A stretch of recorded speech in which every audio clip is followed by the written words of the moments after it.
Description of heaven according to the Bible. The book of Revelation, particularly chapters 4 and 21, provides detailed imagery of heavenly scenes.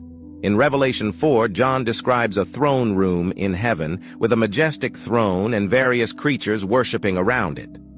In Revelation 21, there's a description of a new heaven and a new earth, a holy city, and the dwelling of God among humans. This city is described with precious stones, gates, streets of gold, and the absence of pain, sorrow, and death.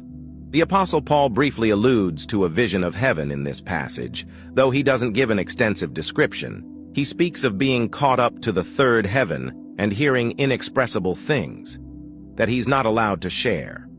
In Isaiah 6, the prophet Isaiah describes a vision of God's throne room. He sees seraphim, celestial beings, around the throne and experiences the awe-inspiring presence of God. This vision emphasizes the holiness and glory of God.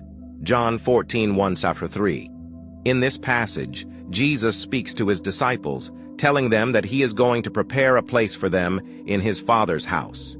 He says, "In my Father's house are many rooms," implying that heaven is a place of dwelling and intimacy with God. 1 Corinthians 15:50-58. Paul writes about the transformation of believers at the resurrection, emphasizing the victory over death and the ultimate triumph of God's plan. While not a detailed description of heaven itself, this passage speaks to the hope and anticipation of eternal life with God.